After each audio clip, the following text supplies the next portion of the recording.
นนก็สวยครับผมน้ำตกลางสารครับผมที่เราจะไปนะครับน้ำตกลางสารไม่ไกลจากที่พักครับผมโรงแรมดีครับโรงแรมโฮเทลไว้โฮเทลครับแนะนำครับมาน้ำตกลางสารแค่ไม่กี่โลครับ20 กว่าโลเองมาถึงแล้วครับน้ำตกลางสารครับนี่มาถึงก็มาเจอเลยนี่ต้นไม้สวยเลย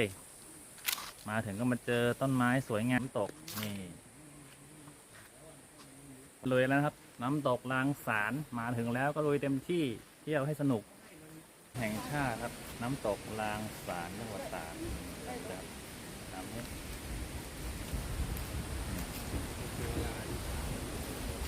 โอ้ชื่อใหญ่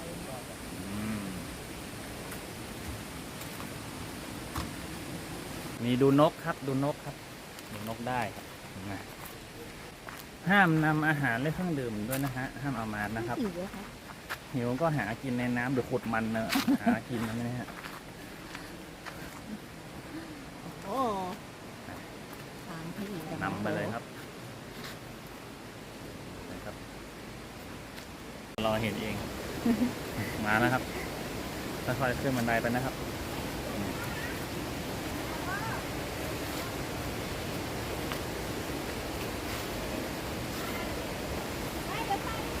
แบบค่อยๆเดินนะครับลื่นนิดๆลื่นแม่ว้าวอะไรนั่นน้ำใสนี่เราต้องถอดรองเท้าไปใสเป็นลำธารเลย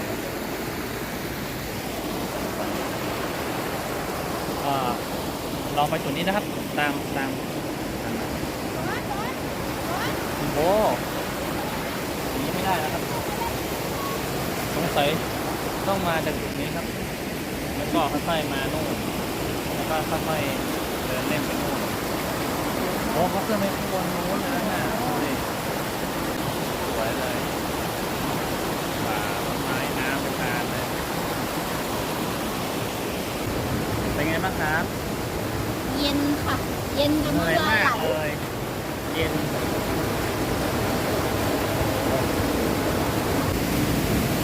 โอ้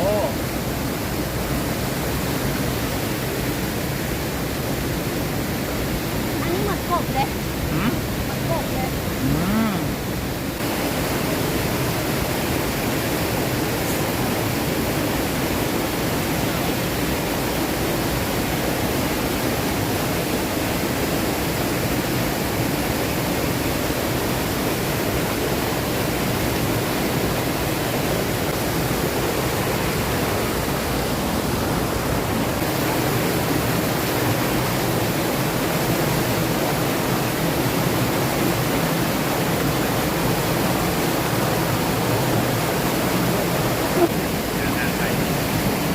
หาทางไปก่อนครับโอ้งามมากไม่อยากให้คนอื่นเล่นเลยอะเก่งมากเลยครับ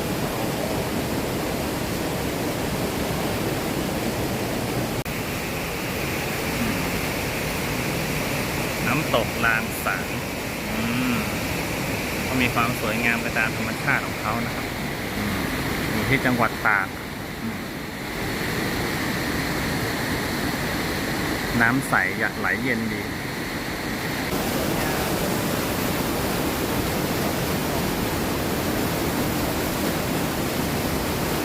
ลางสาร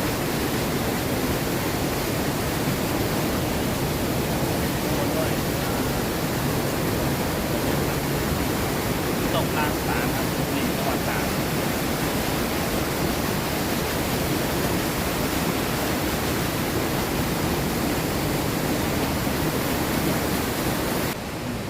เป็นป่าเขาลำเนาไฟนี่นะครับสวยครับลางสารเดี๋ยวเราขาขึ้นมาเราลงมาเราเดินขึ้นมาเรื่อยจากทางน้ำตกขึ้นมาครับแต่ว่าเขามีทางให้เดินแต่เราไม่เดินเราเดินขึ้นทางน้ำตกมาขากลับนี่นะดูดิครับนี่เราต้องเดินไปตามทางของเขานี่ไปลองเดินลุยต่อครับ โอ้ง่ายกว่าน้ำตกต้องเยอะง่ายนะครับง่ายกว่าเยอะนี่เลยมองจากมุมสูงก็สวยครับ นี่ เยอะเลยมีพลังเยอะ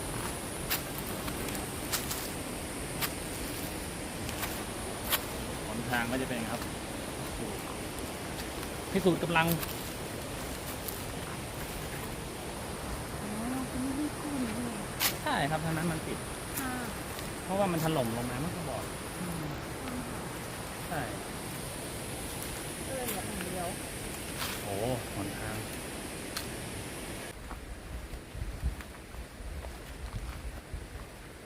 เจ๋งแล้ว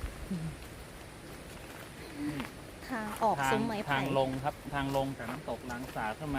นมาลุยน้ำอย่างสวยครับ ลงขาลงครับลงนี่เลยนี่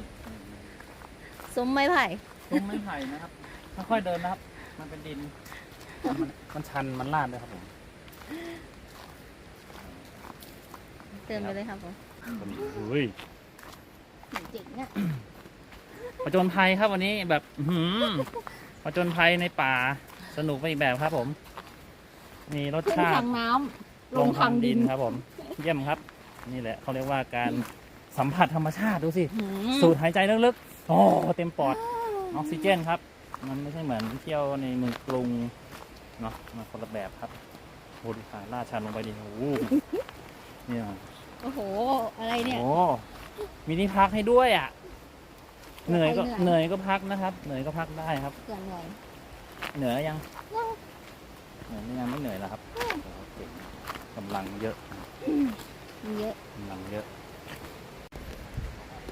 นี่ทางออกครับผม โอ้โห เก่งไหมครับสุดยอดครับเย้เดินมาถึงทางออกได้เก่งมากครับเหนื่อยไหมครับเหนื่อยไหมครับเหนื่อยไหมครับ ร้อนมาก โอ้โห เก่งเนาะยอดเลยครับเดินน้ำตก